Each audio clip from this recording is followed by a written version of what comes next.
Well, hello there, YouTube. It's Saturday, September 17th, 2022. And today we're going to take a look at the oil pump. That's right. This is the parts for the oil pump. We're going to talk about taking it apart, specifications, what we're looking for, inspecting, and properly storing it prior to installing it into the vehicle. But before I get into that, I just want to let you guys know where we're standing as far as the main thrust bearing goes. You know, I couldn't buy one, right? Mercedes said they didn't sell it. I found it on eBay. They claim they sold it. So on the 16th, I went ahead, on August 16th, I should say, I purchased the bearing. And then I was updated and they said, hey, this was shipped on September 7th, man. So I'm getting all excited, right? But when I didn't have it by the 15th, I went ahead and inquired about it, right? I said, hey, where is this thing? Yeah. So they gave me a refund. So that's basically where we're at as far as this goes, all right? So that's where that is, but let's go ahead and dive into this oil pump over here. There is something else, though, that I found while inspecting this oil pump, is that I found that it had an IWIS chain. There it is, plain as day. And the sprocket doesn't have a name. So I did purchase a new chain. I saw that, and then, you know, I just started to think maybe I should inspect. I mean, I got in and inspected everything. You'll see in this video. So now my dilemma is maybe I need to buy a new sprocket. I don't know who made the sprocket. It's probably just fine. I'm going to make some inquiries and think what others might think. But this is not quite over with. I don't know exactly where the oil pump is going to end up. But at this point, this will get you going. It'll tell you everything about it and where to go and completely disassemble it and put it all back together. When I get to actually installing it, if there's been an update in between there, I'll let you know, because I might be buying a sprocket. That's about the only update there will be. Thanks for clicking on the video. You could have clicked on any video, but you clicked on my video, so thanks. You know, and if you're not yet a subscriber, subscribe, because we're going to be starting this car live. That's the plan, is to start the vehicle live on YouTube. This is a one only. No one's ever done this before. No one's ever documented this before as far as pulling an engine out of these R107 560 SLs and completely disassembling it and putting it all back together. Now, whether it starts or not, you're going to have to find out. So, thanks for subscribing. Click the bell below, and I'll catch you guys on the next one. On careful inspection, on our inspection, we know we need to replace this. And this thing's hard, it's not functioning properly. This thing should be flexible. That's how this works. Is when the pan hits it, and when they get hard and you put the pan on there, it can actually break, and then you end up stuff in there. When I took it out, I told you that the gear and everything looked just fine. So there's nothing I'm going to do about that other than clean it up. The top part, I already bought a new one of them. I bought it early because I knew it was going to be difficult to find, but see how that works? Do you see the opening on the old one? And look at the opening on the new one. So much larger that is. This is the newer one. If you want, you can probably still get this old number. But this is the recommended one, and it gives you a lot more surface area, and they're a lot larger. So I would recommend the bigger one. And then here's your part number for your sensor. Other than that, that's the only thing that's done. The chain was fine. The sprocket's going to be fine. So I'm getting ready to take it all apart.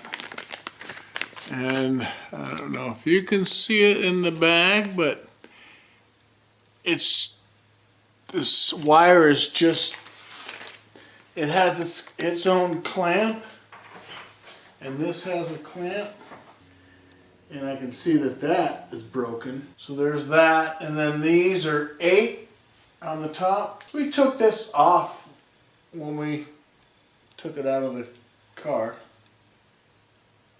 And remember, this has those little spacers. So not only do you have this to worry about, but you have these little spacers behind it to worry about, remember? So now we've removed that. So that's the orientation, right? Bolts, gear. That thing sits right on the back like that. The front gear is 13 millimeter.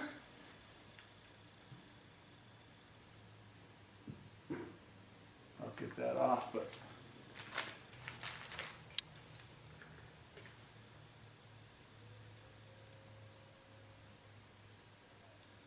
I mean, I know it turns, but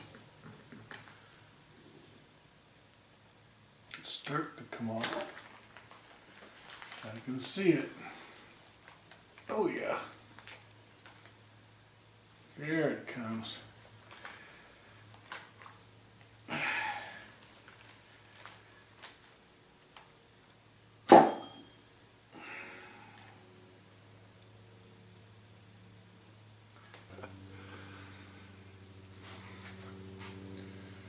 Alright, so now we know that the screen is a separate item. It's not broken. We didn't mess it up, so that's good. But we've got to still get it out of here.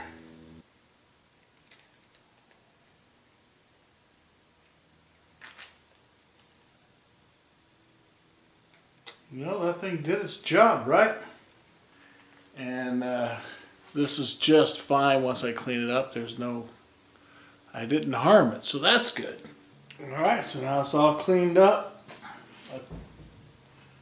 I put some WD-40 on the gear itself, so on the gear, and also in the inside there's gears. You know, these pumps are pretty heavy duty, but you can hear that thing going.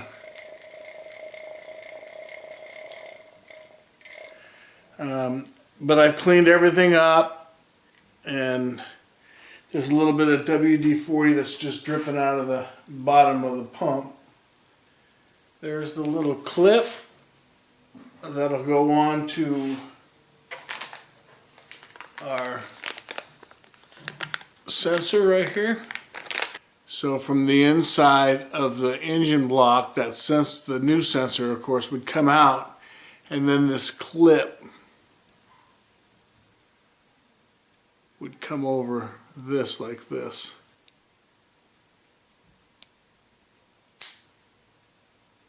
Just like that. Screen is beautiful, nothing wrong with that screen. The screen will just go on. We'll assemble it later, but you just put that on and then just put that on it. That's basically all there is to it. But I'm just going to wait for when we actually assemble. At that point right there, I was just going to put everything away and wait until we install it to, you know, put these things all together. But then I started thinking, you know, I should probably look what's behind here, you know, to see what kind of condition it is. And so I consulted the manual first, or I should say at least the parts list to get an idea how it all comes apart. And this is what I see, and those are all different parts, and so it doesn't look like there's a gasket or anything in there that I need to worry about. But then I wanted to see if there was some torque specs, and in the manual, these are the only torque specs. So there's no torque specifications for these 4 bolts that are right here. I was going to do this, and this was a really great idea. If you want to break something down and you don't know the torque specification, right? You don't have the torque specifications. You want to know what it was done, how it was done at the factory or whatever. So if you'll see, I made marks. Now, I did it to all of these. And then I was going to just put this block of wood over here in this in the vise, okay? And then I can come back here and take my digital torque wrench now. And the torque wrench has got, you can go ahead and back this off and the torque wrench will tell you what it was torqued.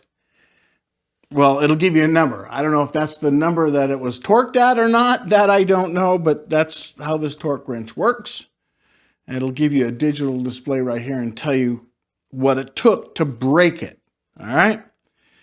But if you just get a real fine point and mark it, and I marked it on 2 different sides, and I did it to all 4 of the bolts. And it's just a fine. I did it right on the edge of this, so that way there, even if I mark it, I couldn't get it. I believe that's a washer right there, and so then I marked it on the case. So what you would do is just break it, right? And then take your digital torque wrench and torque it until your lines line up, and then get your reading, and then go ahead and move on to the next one. And then eventually, you know, you'll have a very good idea if you did it on all 4 of these. So just break it, bring it on, line it up. Break it, line it up. And then see what that number is. Get the average at least, right? Now, I was going to do that. There are, like I said, there are the specifications for everything. The sprocket, the screw, the pan, and all that, and the oil drain plug. You know, so I went to consult the manual and to see how you take this thing apart and put it together. This is the only thing they talk about is the pressure release valve. Now, unfortunately, when you see how you install this, you say install the piston guide, right? And then your compression ring, and then your screw on the plug number 10, and it says with new sealing ring. Well, unfortunately, I can't find anything on this, or I should say anywhere online, or, you know, no parts supply or anybody shows this as having a sealing ring.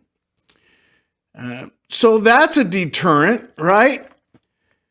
So what's my purpose of really getting into this thing? So my purpose is I want to know if anything's messed up in there, right? So there's no slop in the gearing. It doesn't go in and out like this. You can't move it in and out, you know, side to side, none of that kind of stuff. So I wanted to see what's inside there. So I remembered I had this little ear thing that I bought years ago to look inside your ear. You know, you can still buy these on Amazon. They're about $40. These days, I think it's even cheaper. You can actually buy an actual scope for under $100. But my main concern is I wanted to look inside and see what was going on. And I see a little bit right there on the edge. You can see. But there's an issue. You can't buy these, I'm going to call them impellers. Neither one of these. There's 2 of them in there. You can't buy them. So the best I can do is get another pump, like from eBay, right? And we have no idea what kind of condition that would be in. This pump at most has 139,000 miles on it. So, but I want to see that edge. I want to check that edge real close, and I don't see any scoring per se. Now on this other one, you see this one coming in right there. I do see some wear. You can kind of see them. Whether or not you can get your finger on there, I don't know. And then what would I do about it? Right? If you can't replace them.